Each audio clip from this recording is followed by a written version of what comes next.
This is Rob Turbo for Boxing Social in association with Betfred. Delighted to be joined by the new WBO Global Welterweight Champion, Chris Too Slick Kongo. Chris, first and foremost, congratulations. Brilliant performance against Luther Clay this past weekend.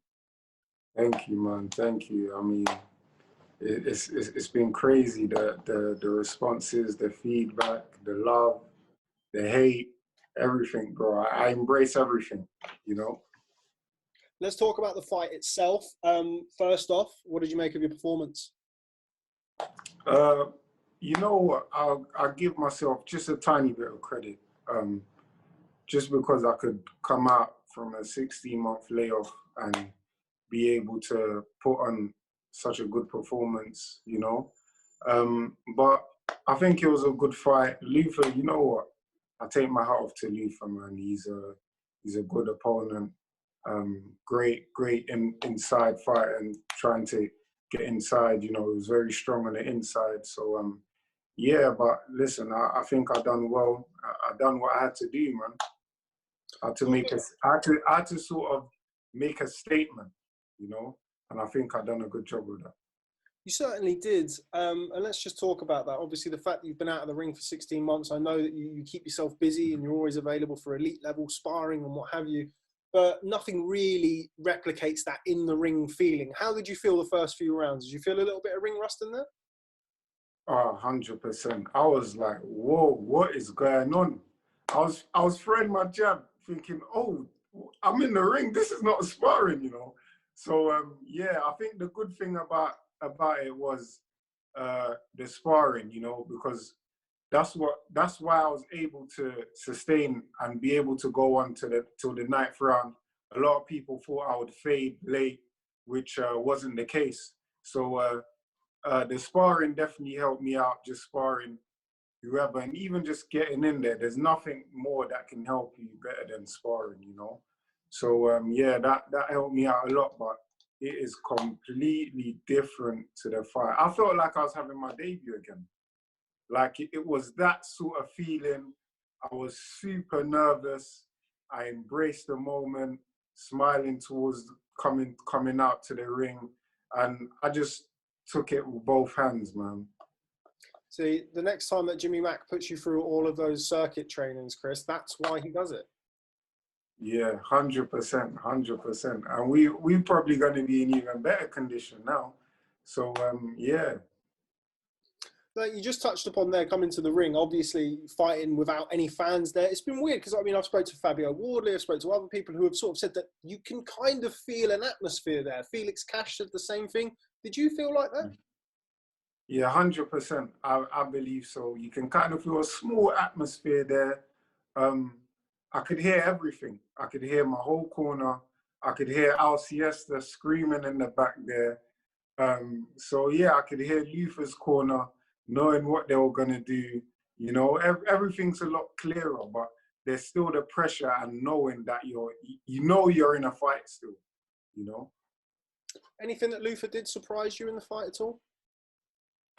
No, not really. I knew he was gonna come and bring his A game and apply pressure. You know, I thought, you know what? I thought he would be a little bit more laid back, you know, but he actually came with a lot more pressure than I actually thought. So hats off to him. Now, you had him hurt in the 5th round. A lot of people on Twitter, I remember at the time, thought that you potentially had an opportunity to get him out of there. I've followed your career, know you very well. Usually, when you have a man hurt, they don't see the end of that round. What was that about? Was that you being mindful of doing the rounds? What was that? One, it was mindful for doing the rounds, and two, it was mindful of not punching myself out, because I have a timer in my mind. Once I get you hurt and it goes past that certain time in my mind, I take a step back, you know. I reserve myself. I don't want to burn myself out and then not have nothing left for the rest of the fight. So yeah, the timer in my mind stopped, you know, and then I just went back to doing what I was doing. And in the 6th round, I was still trying to, you know, I was waiting for that second win to come through, and it did later on in the fight. So that's why I was still able to, you know, keep my momentum going in the fight. Now let's talk about that stoppage. I actually mentioned earlier on in the fight that your kind of your best shot or your money punch, so to speak, is the lead left hook. You fling out the jab and then whip the left hook around the side. Was that something that you'd prepared for, or was that something that you worked out in the ring on the sly? It's definitely something I prepared for, and it's something that come to my mind in the ring because if you look at me, I'm a fighter. I know what I'm doing in the ring. I'm always thinking, always trying to be a step ahead of my opponents. So if you watch it carefully, what Luther was doing, every time I was throwing a jab, he would either slip to the right or parry. So I said, there's two ways this can go. I can either feint the jab to the body or feint like I'm going to throw a body shot and throw a left hook, or I can feint, pull back, sort of like Floyd, because I watched a lot of Floyd for this fight. So I can feint to the body, pull, just like Floyd, and then throw the right hand. So I tried the first one and I executed it perfectly, which worked anyway. So yeah. Were you surprised at how tough he was? He said before the fight that he wanted to go into those deep waters. I think it's safe to say that you took him there. Were you surprised at his toughness? 100%. He's very tough. And being in there, boy, Luther's still a top competitor in the welterweight division. Or don't write him off just because of that fight. Don't write him off. He's a top competitor in the welterweight division, man. Now, obviously, I know you both personally, and we did quite a lot of interviews and quite a lot of work in the build-up to it. Saw some spice from both of you that we're not really used to seeing from either of you before your fights. Now the fight's over and done with, beef squashed? Yeah, beef squash. We spoke on Instagram. You know, we just said, listen, congrats. And he said congrats to me. I said, listen, keep going, bro. You're a big competitor in the welterweight division. This is not the end for you. This is just the start for you, bro. You know. So yeah, I had to take my hat off to him, definitely. Yeah, I mean, that's something that I expected from both of you. You are both very classy individuals, but I understand that when you're about to fight, that sometimes that can go to one side. But yeah. So what's next for you, Chris? As you mentioned, obviously, his first fight in 16 months. You've got Conor Benn there with Chris Jenkins. You know, the welterweight division domestically is another one of those thriving divisions. When can we expect to see you back in the ring? I can be back in the ring anytime. You know me. I'm just gonna give myself 10 days off and then get back into work, back into the office, which is the gym. So anytime from then, I'll be all right, man. Funny enough, I think I've got some sparring lined up already. I know a few French guys, they wanna get some working with me, so I wanna help them out because they helped me out as well. So yeah. Now, you just mentioned there, obviously, the sparring and the fact that you've been out of the ring. Now, you are a very cool customer, as people who would watch this interview and the other interviews that we've done will notice. Just explain to me, though, if you can, what was going through your mind at the end of the fight when, after everything that you've gone through, all of the fights that have fallen through, all of the misfortune and bad luck, you finally got your hand raised live on pay-per-view as the new champion. It was emotional, man, because remember at one point I was thinking of walking away from the sport. So yeah, I had to shed a tear when I was hugging Jim. I don't think no one realized, but I actually had to shed a tear, man, because it was emotional for me just to come back and put on that sort of performance, win by knockout. And yeah, just it was a lot of the time, like I said, it was just me and Jim, man. So Jim actually held me down through the times and just kept me busy and just kept me like just active, man, staying in the gym and stuff. So yeah. Yeah, and testament to yourself and obviously your coaching team, Jimmy Mack and the guys. Before I let you go, let's touch upon the main event, of course. Your manager, Dillian Whyte, shockingly knocked out in the 5th round by Alexander Povetkin. Just your thoughts, really.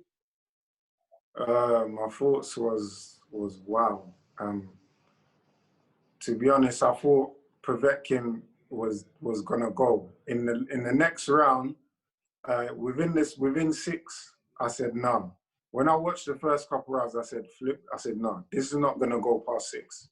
It is not going past 6. But you know what? He came with a cracking shot. and he was, you know, this is heavyweight boxing at the end of the day. So you expect the unexpected, especially because these guys are so big and strong. But one thing you have to give credit to Dill for, he didn't make any excuses. He didn't say, oh, I had a bad camp here, oh, this was wrong, that was wrong. He said, look, I got hit with a shot, it's heavyweight boxing, and I'm gonna come back. And he will come back, I promise you that. So just be aware that he's coming back with vengeance, and I believe he wins the rematch. Okay, well, Chris, as always, a real pleasure catching up with you, my friend. Really well done. Congratulations on a brilliant performance this past weekend. I know, just for people to have a little bit of context, if you go on Chris Kongo's box rec, I took his box rec photo. So that's how long I've known Chris Kongo for. Congratulations to you, Chris. Thank you. You've stuck in there and you've got the opportunity and taken it with both hands. So credit to you, my friend. Hopefully we see you back in the ring sometime soon. Thanks, as always, for speaking to Boxing Social. And this is for fighters out there.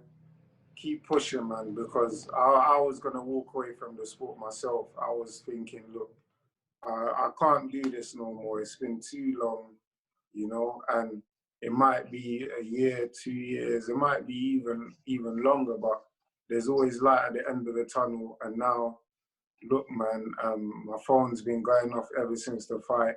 I haven't even been able to check everyone's messages. I think my previous fights, I'm able to go through and message everyone. It will take me a couple of days, but this, if I check my phone now, I'll be here until probably the end of the year checking everyone's messages. So, yeah, if I haven't replied, I'm so sorry, but thank you for all the support. And during the hard times, thank you everyone that was still interviewing me, likewise yourself, Rob. And yeah, it's great, man. We're on the rise now. We're the only way is up from here.